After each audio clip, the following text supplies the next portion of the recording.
कहते हैं आदमी जहर से नहीं टेंशन से मरता है। ये बात एक राजा को अपने ही जीवन में समझ आई। एक बार राजा अपने राज्य का भ्रमण कर रहा था। वह शान से हाथी पर बैठा था। हाथी भी अपनी ताकत के नशे में चूर तेजी से चलता जा रहा था। चलते चलते हाथी की सूंड एक सड़क किनारे बैठे फकीर के कटोरे से टकरा गई। कटोरा लुढ़क गया, रोटी मुखी सब मिट्टी में मिल गया।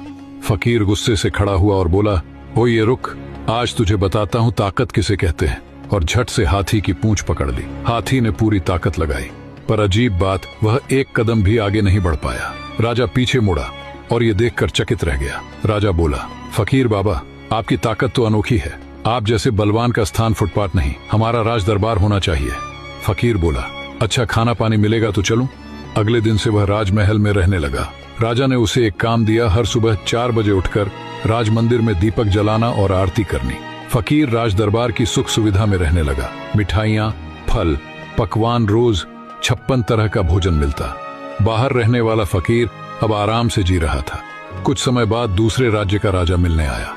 बातों बातों में हमारे राजा ने शान दिखाते हुए कह दिया, हमारे राज्य के फकीर भी इतने शक्तिशाली हैं कि हाथी को रोक ले। दूसरा राजा बोला, अगर सच है तो दिखाओ। अब बात नाक की थी। राजा ने फकीर को बुलाया और कहा, ध्यान रखना, बात सम्मान की है। फकीर बोला, हाथी को बुलाइए। हाथी आया। फकीर ने फिर पूंछ पकड़ी, पर इस बार पहले जैसा कुछ नहीं हुआ। हाथी फकीर को घसीटते हुए आगे ले गया। राजा हैरान रह गया। उसने फकीर से पूछा, जब तू बाहर रहता था, रूखा सूखा खाता था, तब तुझ में इतनी ताकत थी। अब राज दरबार में रहता है, बढ़िया खाना खाता है, तो ताकत कहाँ चली गई?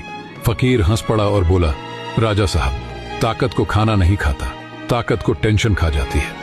पहले मेरे पास कोई चिंता नहीं थी, कब सोना है, कब उठना है, कोई नियम नहीं, कोई दबाव नहीं।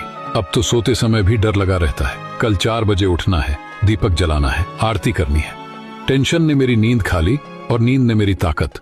मन में बोझ हो जाए तो शरीर चाहे जितना अच्छा खा ले, कमजोर ही हो जाता है। राजा उस दिन समझ गया कि राज्य चलाना मुश्किल नहीं, मन को शांत रखना असली ताकत है। आज हमारा भी यही हाल है।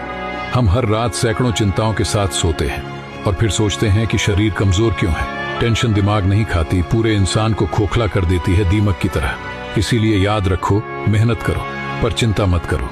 जो होना है वह भगवान की मर्जी से ही होता है। टेंशन से कोई समस्या नहीं सुधरती, पर इंसान जरूर टूट जाता है।